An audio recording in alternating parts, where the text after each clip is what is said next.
ډیر کرته خلق وای ما باندې د رزق تنګي راله دا د ګناهونو د وجې نه اکثر راځي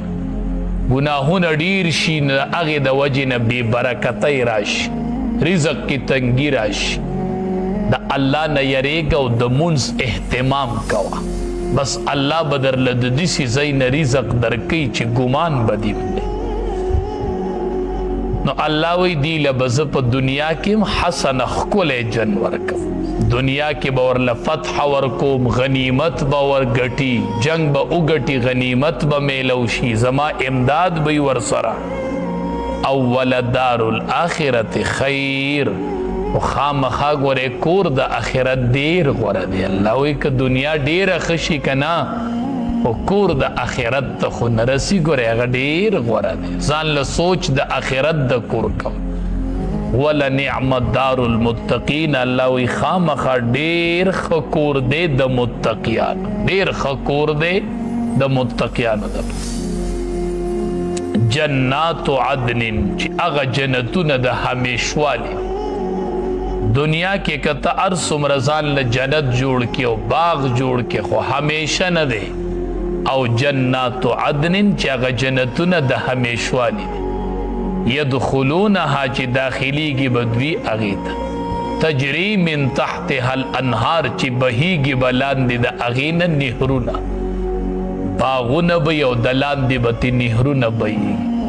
دنیا کې څومره خوند کوي چې د لاندې ولی بهیږي او د پاسه پې د بنده بنګلۍ د جنت بنګلې به داسې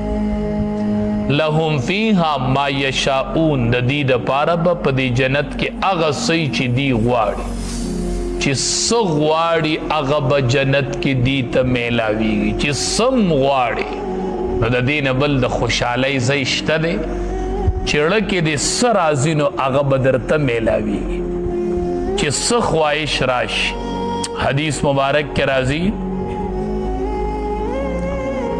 یو حدیث کی ذکر کړی دی ابن کثیر دا حدیث نقل کړی دی چې په جنت کې به یو ورځ په مجلس د جنتیانو باندې تیر شي یو ورځ به پکې دسیم په جنتیانو راشي چې څوک به د څه څیز خواهش وکړي نو د هغې باران به پرې راولي داسې ورځ به هم په جنت کې راځي چې د څه شي خواهش وکړي د هغې به پرې باران راولېږي باران زړه دې څه وغواړي هغه به در باندې راولي وایي تر دې پورې چې یو جنتي به ووایي چې په ما باندې د کواعبو یعنی د ځوانانو امزولو جینکو باران ووروه د همزولو جینکو باران چې زما په منګي حدیث مبارک کې راځي په هغې به هم الله باران راوړي د همزولو جینکو باران به پرې راوورېږي اللهم ارزقنا د جنت داسې نعمتونه دي د همزولو جینکو بارانونه به پکې هم راورېږي چې زړه کې دې راشي داسې ښکلی ځای دی داسې ښکلی ځای دی ځکه الله وایي فلنعم دار المتقین متقیانو تاسو دپاره ډېر ښه کور دا بعضې اسې خلق بې پیدې سوالات کوي څوک وایي جنت کې به دا یو دا به یو دا به یو داسې اسې فضول سوالات څوک وایي مرچکې به پکې داسې فضول خبرې دي مولانا سرفراز خان صاحبدر صاحب رحمت الله علینا یو کس تپوس وکړ وی حضرت قرآن کې الله وایي چې په جنت کې څه غواړي هغه به یي نو وی په جنت کې به چیلم یي چیلم سړی چې چیلم سکي وي دا به پکې هغه ورته وی په جنت کې به چیلم یي خو آگ لینے کے لیے جہنم جائے گا وی لکه د چیلم د پاره خو اور پکار دی او د اور د پاره به جهنم ته ځي اور به له د جهنم نه راوړي نو مطلب یې دا چې په جنت کې به چیلم نه وي ځکه هغې له اور پکار دی نو دا هسې بې ځایه سوالات لکه څوک وایي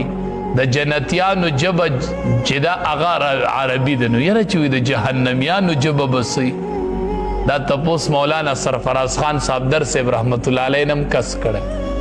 هغه ورته ګپ کې جواب ورکړی و وی د جهنمیانو ژبه چې دا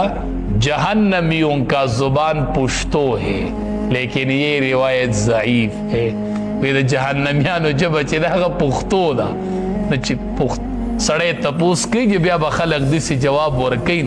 دا بعضې تپوسونه هسې بې ځایه وي. بس جنت کې چې د سړه غواړي الله به درله هغه درکوي. لهم ما فیها ما یشاؤون کذلک یجزی الله المتقین. دغه شان بدله ورکوي الله متقیانو ته. الذین دا هغه کسان دي تتوفاهم الملائکتو چې وفات کوي دی لره فرشتې طیبین په داسې حال کې چې دی به پاکي د شرک چې فرشتې تېنه روح علي. یقولون سلام علیکم فرشتې به ورته وایي سلام علیکم په تاسو دې سلام. د مؤمن نه چې کله ملک الموت د مؤمن روح قبض کولو تراشي د ټولو نه اول به ورته سلام وکړي السلام علیک یا ولی الله اے ولی د الله پتا دی سلامی اے ولی د الله. بیا به ورته وایي الله یقرأ علیک السلام چې الله پتا سلام وایي. د بختور خلقی رحمت علی اول به ورته وایي پتا دی سلامی اے د الله ولی. بیا به ورته وایي الله یقرأ علیک السلام الله پتا باندې سلام وایي. د هغې نه پس پتې نه بیا روح چې دی هغه قبض شي. علما وایي دا خطاب دی روحونو ته کېږي د وفات په وخت کې لکه څنګه چې د وفات نه وروستو د کافر روح جهنم ته ځي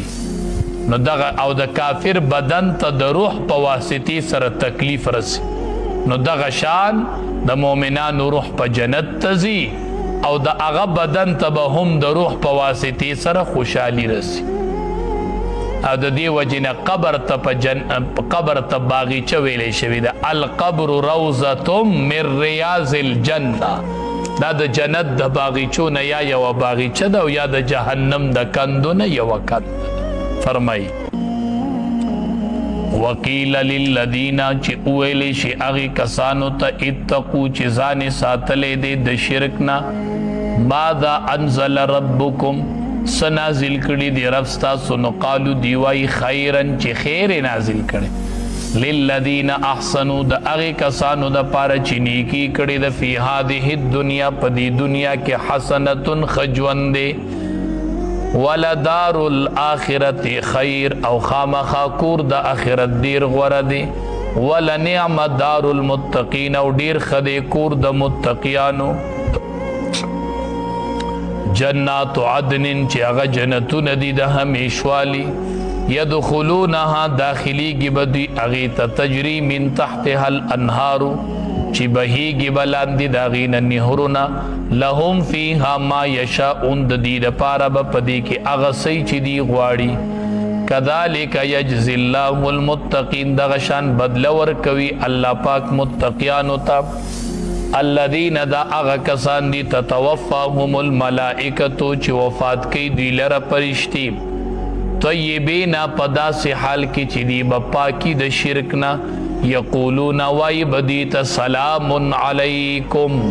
سلام دی پتا سبحان دی ادخلوا الجنت داخل شي جنت ته بما کنتم تعملون په سبب د هغه عملونو چې تاسو به کولو